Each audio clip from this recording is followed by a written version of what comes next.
para kay Princess naman. Princess. Partner, di ba? Kasi Princess, alam mo, nakilala ka sa drama, hinangaan ka talaga, katulad ng iyong yumaong ina. Pero ngayon nga, ibinibigay na sa'yo yung corona ng pagiging kontrabida. Ang galing-galing mo kasi napaka-epektibo mong kontrabida. Nagagalit ang buong bayan sa'yo. Alam mo, winibisikan pati television set pag ikaw na ang nagkokontrabida.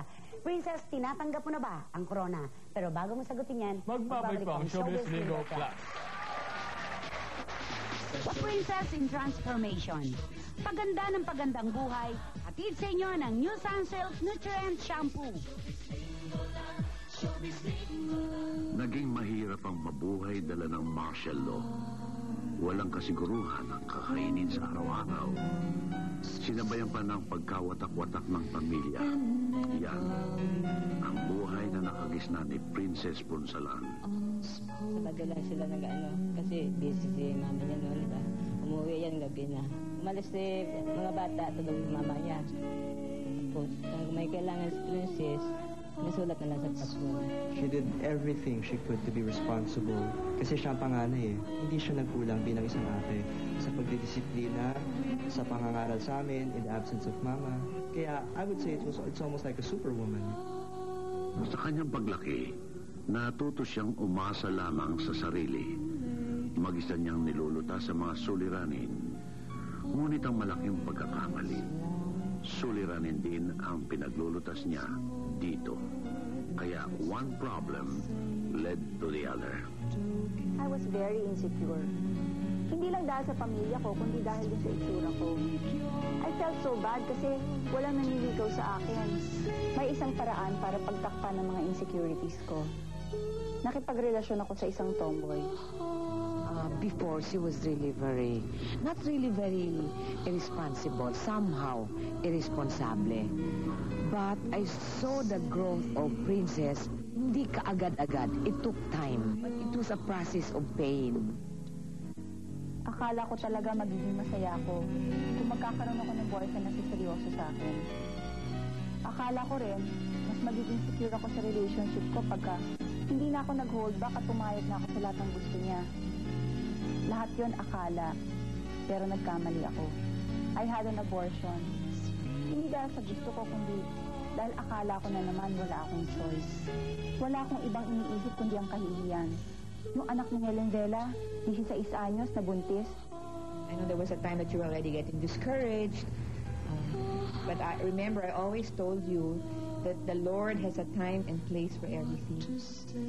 Pinilit niyang bumangon at magbagong buhay at nakita niya ito sa maagang pag-asawa.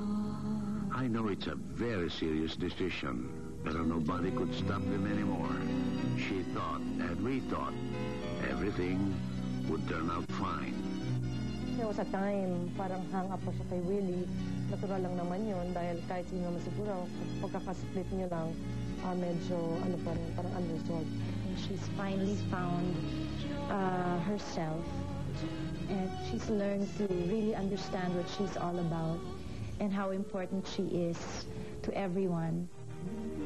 Sa gitna ng problemang yon, may isa pang unos na dumating, ang pagsubok na inakala ng lahat na hindi niya makakayanan. She had lymphoma, pero it was low grade. Kumbaga madali lang i-treat, kaya lang yung katawan niya, it was so wasted already. Hindi na maumpisahan yung treatment niya sa hospital. Masakit para kay Princess yun kasi parang nawalan siya ng isang kamay, gano'n na tatakbuhan niya, sasabihan niya ng kanyang problema. Kasi very close silang mag-inay. Sa likod ng lahat ng pagsubok na yon, sa lahat ng hirap na pinagdaanan niya, ngayon siya bumabawi. Lahat ng natutunan niya, ngayon siya umaani. Malalim na ang kanyang pangunawa, malalim na ang kanyang pag-iisip, at malalim na ang pananaw niya sa buhay. Mula sa puso, ibang-iba yung karakter niya. Na at first, akala mo hindi niya kaya.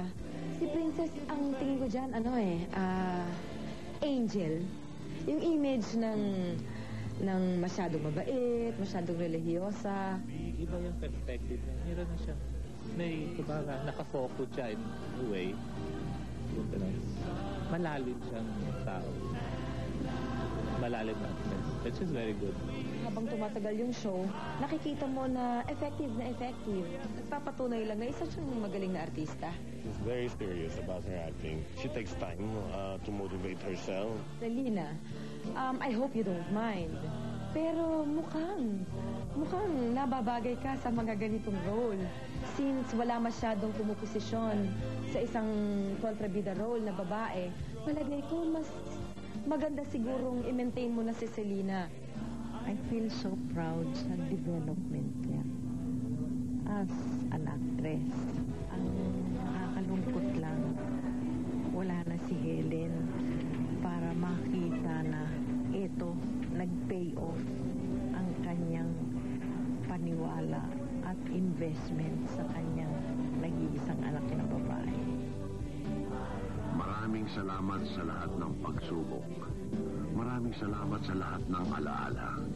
Dahil lahat ng ito ang bumuo sa bagong Princess Punsalan na inyong nakikita ngayon. Princess, anak, I know I did not contribute much during those days of the pains and sufferings. And I regret it very much. Alam kong una sa lahat ang ama ang dapat tumulong sa mga anak, sa pamilya. But I think that's where I failed. And I'm very sorry about that. Now, when I watch you on TV, I feel overjoyed. Talagang natutuwa ako pinapanood kita kahit na kontrabida ang labas mo. Because pinakikita mo lamang yung galing sa pag-arte. Now you're everybody's princess. But allow me to say this, that you will always be my little princess. Anak, Princess, I love you.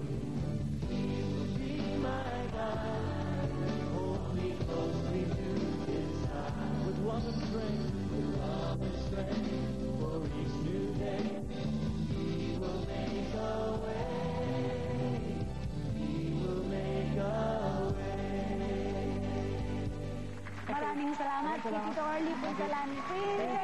Thank you so much. Sa lahat ng mga nag-appear sa video na yun, maraming. Alam mo, Princess, inisip ng Showbiz Linggo Plus na ganyan ang ibigay na bahagi para sa sorpresa sa'yo ngayon. Kasi ang pagkakilala sa'yo ng tao dahil napapanood ka sa mula sa puso, isa kang salbahing tao. Mga kaibigan, yun po ang tunay na princess sa tunay na buhay. Inaarte lang niya yung ginagampanan niya talaga sa mula sa puso. Next month ay 6th anniversary, death anniversary ng mama mo. No? Anong message mo sa kanya kung sa kasakali? Well, Lord, pakisabi na lang sa nanay ko na nagpapasalamat ako sa lahat ng itinanim niyang magaganda sa buhay ko.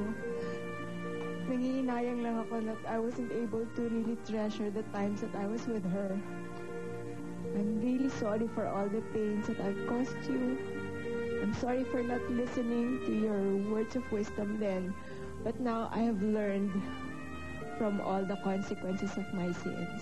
And I will hold on sa mga bagay na mga ipinamana mo sa aking mga katotohanan. At habang buhay kong hahawakan yung alaala na alam kong mahal na mahal mo kami magkakapatid. Okay. Ang ganda naman. Thank you so much, Princess. Maraming salamat. Magbabalik po kami.